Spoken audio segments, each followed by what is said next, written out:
Alors, petite interview de Berger, les courses sous la pluie doivent secourir. Ah, on est d'accord, Gerhardt. Vous savez où c'est dangereux et où il y a de l'aquaplaning, a déclaré Berger durant toute ma carrière. Il n'y a eu qu'une course où c'était vraiment critique. Mais nous avons dit c'est difficile, mais allons-y. Malgré l'avis unanime des 20 pilotes engagés ce dimanche, Berger semble persuadé que la course aurait pu être lancée. C'était dangereux, mais je pense qu'il était possible de piloter. Nous avons de bons dégagements. Si la pluie est bien évacuée, c'est possible, il faut juste lâcher l'accélérateur. Ah, merci de dire les vérités. Les pilotes ont bien précisé que la piste était praticable, mais que les projections d'eau rendaient la visibilité catastrophique. De plus, les dégagements en haut du raidillon ont justement prouvé qu'ils n'étaient pas assez importants en W-Series et en F3 notamment. Néanmoins, Berger en veut surtout au directeur et organisateur de la course. À notre époque, le leadership était très solide. Bernie Ecclestone décidait et il était très clair. Je me rappelle quand il a décidé de lancer la course à Adélaïde, poursuit-il rappelant, ce qui était, jusqu'à dimanche, le Grand Prix le plus court de l'histoire. Quand on voit les photos du podium et des trophées dans les journaux, ce n'est pas normal. La situation était difficile, je le comprends, mais on doit décider si on pilote sous la pluie ou non.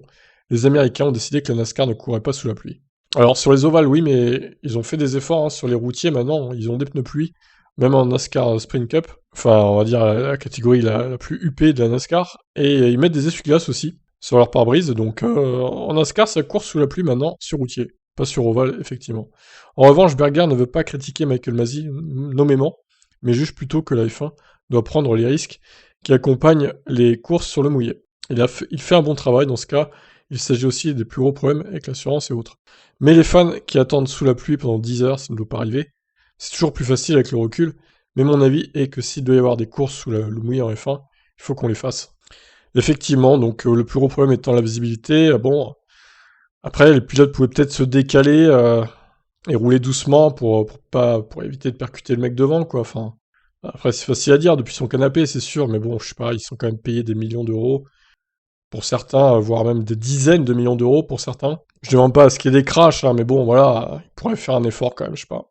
On aurait pu au moins tenter de lancer la course, et s'il y a eu trop de cartons, bah, on arrêtait drapeau rouge, quoi. Mais encore une fois, c'est pas 98, voilà, il y a eu un énorme carton au premier virage, il y a eu une dizaine de voitures impliquées, voire 12 peut-être, et au final, il y a eu drapeau rouge.